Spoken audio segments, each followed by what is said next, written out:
toome lihtsa näite. Eestis. Te ei pea kohustuslikus korras maski kandma. Proovige Itaaliasse restorani sisse saada ilma selleta. Tänaval ma käisin kuu tagasi. Jõudsime siis taksost lõpuks kohale, sõitsime 2 tundi lihtsalt niimoodi üles-alla. Paha oli olla juba. Tahad sealt välja saada.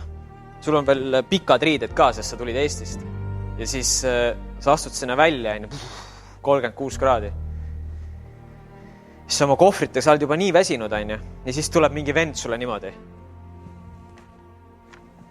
Mask ette, Ja siis ma ütlesin, et kuule, nagu, mis asja, mida te korraldate siin, et mis toimub, vaata, et rahunega maha, ma olen turist, vaata, selles mõttes, et ja siis ma alguses, mõtlesin, et hakkan seal natukene diskuteerima, aga siis ma sain aru, et siin on füüsiline taustsüsteem, Ma teen selle lollus ära, ja küll, Kõnnin 20 meetrit eemale, võtan ta ikkagi ära, ja rahu majas.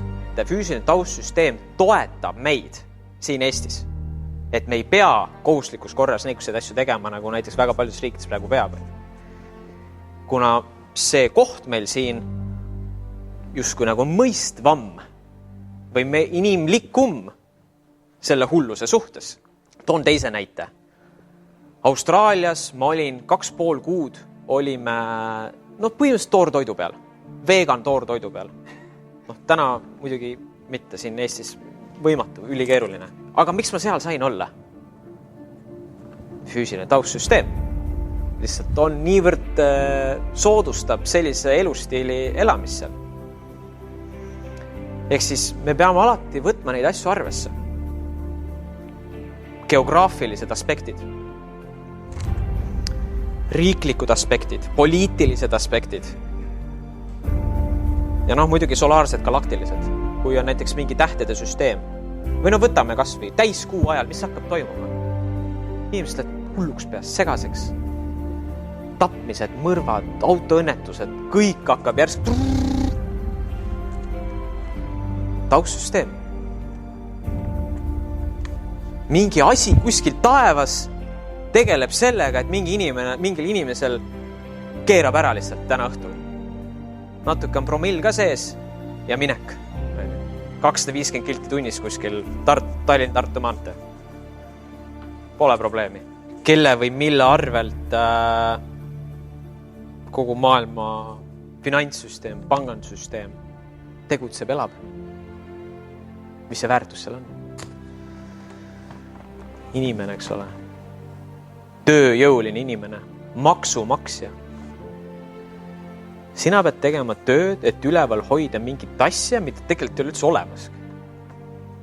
Seepärast, et see maailm saaks eksisteerida ka ilma selleta. See maailm eksisteeriks ka ilma selleta, kui seda 20% me ei annaks ära. See ei kuku kokku.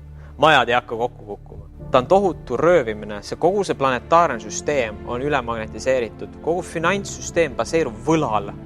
Ja võlg on niisugune tohutult suur rasvane pluss laeng. Lihtsalt ainult röövitakse ja kühveldatakse. Ühest, teisest, kolmandast, neljandast kohast kokku. See tekitab surutist. Ja see tekitab tohutut stressi inimeselt. Ja mis see veel tekitab? See tekitab vaesust.